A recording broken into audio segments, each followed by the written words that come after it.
You have been chasing your best self, but what if that version was never meant for you? What if becoming your best self is just a clever rebrand for being permanently disappointed while chasing an impossible goal? You might have clicked this video hoping for a life hack, maybe a 3-step plan to become a Greek god by Monday. But deep down, you already know that's not what you need. What you need is to stop chasing a fantasy version of yourself like you are playing GTA with all the shits on. Let's talk about it. The idea of becoming the best version of yourself sounds noble, right? Uplifting, empowering, like a Nike ad narrated by a monk who bench presses existential dread. But peel back the shiny Instagram filtered layers, and it's not self-growth. It's self-loathing with better lighting. And the phrase itself? Suspicious. Best version compared to who? Your past self? Or the guy on YouTube who wakes up at 4 a.m., runs 12 miles, journals, cold plunges, and somehow monetizes this morning breath? Let's call it what it is. Hustle culture in a motivational bathrobe. It whispers, you're not enough yet. But if you grind just a little harder, skip breakfast, meditate in a cave, and delete dopamine from your system, then you will be worthy. The sinister part is that once you buy in, you are never done. There is no finish line, just an ever-moving carrot dangled by productivity influencers who look suspiciously well rested for someone that claims they haven't watched Netflix since 2018.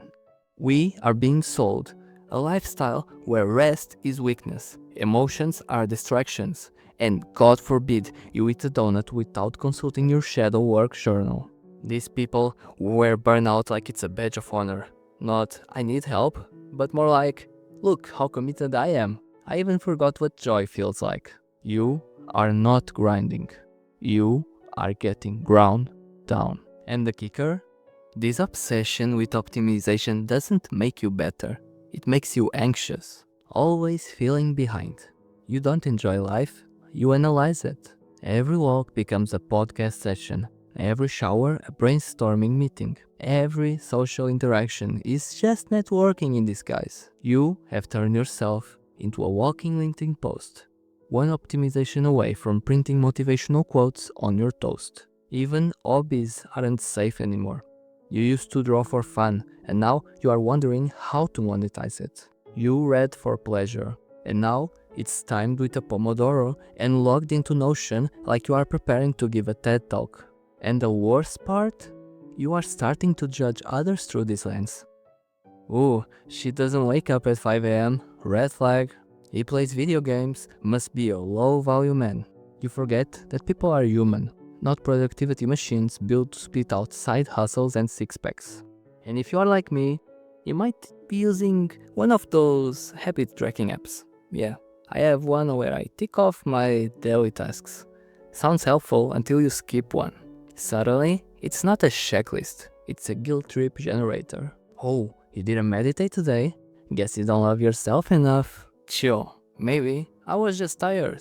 Or maybe, just maybe, I was living life instead of ticking boxes. And don't even get me started on the whole wake up at 5 a.m. fantasy. I tried that. I thought it was a missing piece, but ended up failing amazingly. All I got was eye bags and a performance level somewhere between a zombie and a confused squirrel. People say, you get a head start.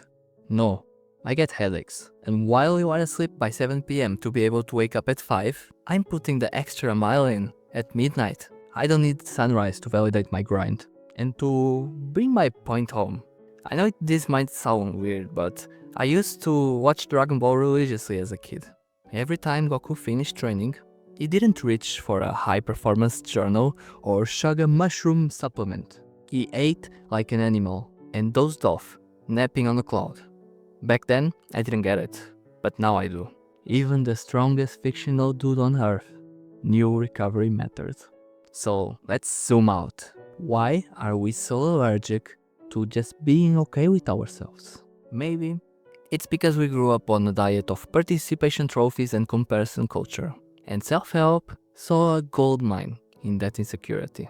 They packaged basic human struggles, loneliness, laziness, confusion, into problems with solutions that they could sell. Online courses, high-performance journals, supplements made of mushroom dust and crushed ego.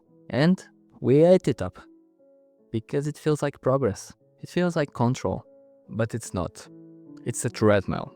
You run and run, but never arrive. You just sweat more efficiently.